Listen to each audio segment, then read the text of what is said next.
Hello guys and welcome to this video. Today we are going to talk about the greatest boxer of all time, Muhammad Ali.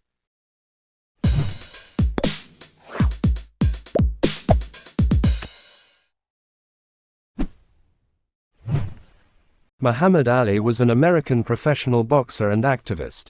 Nicknamed the Greatest, he is regarded as one of the most significant sports figures of the 20th century, and is frequently ranked as the greatest heavyweight boxer of all time.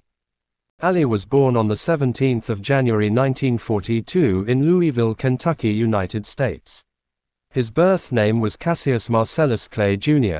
Clay grew up in the American South in a time of segregated public facilities. His father, Cassius Marcellus Clay Sr., supported the family by painting billboards and signs. His mother, Odessa Grady Clay, worked as a household domestic. When Clay was 12 years old, he took up boxing under the tutelage of Louisville policeman Joe Martin. After advancing through the amateur ranks, he won a gold medal in the 175-pound division at the 1960 Olympic Games in Rome and began a professional career under the guidance of the Louisville Sponsoring Group, a syndicate composed of 11 wealthy white men. On February 25, 1964, Clay challenged Sonny Liston for the heavyweight championship of the world. Liston was widely regarded as the most intimidating and powerful fighter of his era.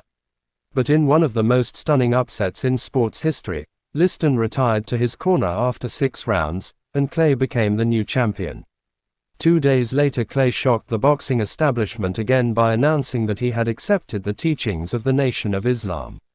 On March 6, 1964, he took the name Muhammad Ali, which was given to him by his spiritual mentor, Elijah Muhammad. Ali later disavowed the Nation of Islam and started adhering to Sunni Islam. For the next 3 years, Ali dominated boxing as thoroughly and magnificently as any fighter ever had. In a May 25, 1965 rematch against Liston, he emerged with a first-round knockout victory.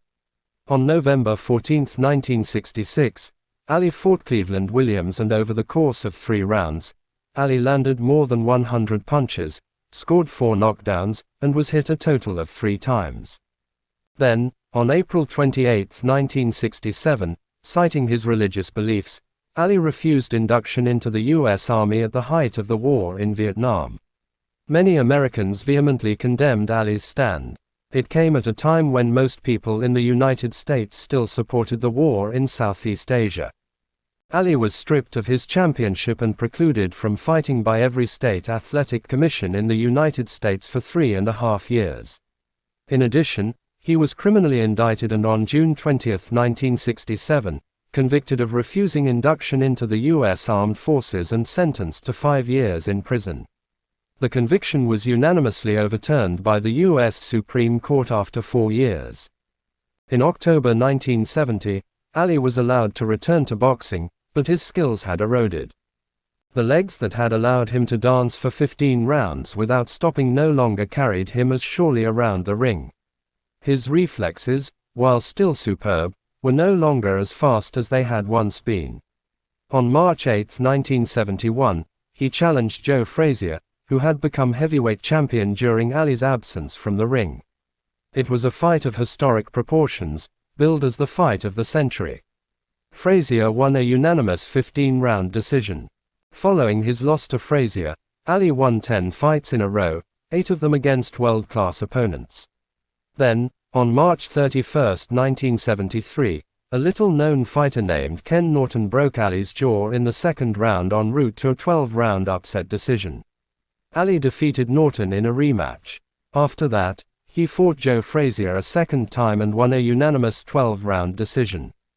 On October 30, 1974, Ali challenged George Foreman, who had dethroned Frazier in 1973 to become heavyweight champion of the world. The bout, which Ali referred to as the Rumble in the Jungle, took place in the unlikely location of Zaire, now known as the Democratic Republic of the Congo. Ali was received by the people of Zaire as a conquering hero, and he did his part by knocking out Foreman in the 8th round to regain the heavyweight title. Over the next 30 months, at the peak of his popularity as champion, Ali fought 9 times in bouts that showed him to be a courageous fighter but a fighter on the decline. The most notable of these bouts occurred on October 1, 1975, when Ali and Joe Frazier met in the Philippines, 6 miles outside Manila, to do battle for the third time. In what is regarded by many as the greatest prize fight of all time, Ali was declared the victor when Frazier's corner called a halt to the bout after 14 brutal rounds. In 1978 he lost his title to Leon Spinks, a novice boxer with an Olympic gold medal but only 7 professional fights to his credit. 7 months later Ali regained the championship with a 15-round victory over Spinks. Then he retired from boxing, but 2 years later he made an ill-advised comeback and suffered a horrible beating at the hands of Larry Holmes in a bout that was stopped after 11 rounds. The final ring contest of Ali's career was a loss by decision to Trevor Berbick in 1981. Ali's place in boxing history as one of the greatest fighters ever is secure. His final record of 56 wins and 5 losses with 37 knockouts has been matched by others, but the quality of his opponents and the manner in which he dominated during his prime placed him on a plateau with boxing's immortals. Ali's later years were marked by physical decline. Damage to his brain caused by blows to the head resulted in slurred speech, slowed movement, and other symptoms of Parkinson's syndrome. In 1996 Ali was chosen to light the Olympic flame at the start of the Games of the 26th Olympiad in Atlanta, Georgia. Ali was a member of the inaugural class of the International Boxing Hall of Fame in 1990, and in 2005 he was awarded the Presidential Medal of Freedom. Ali was hospitalized in Scottsdale, Arizona, on June 2, 2016, with a respiratory illness. Though his condition was initially described as fair, it worsened, and he died the following day at the age of 74 from septic shock.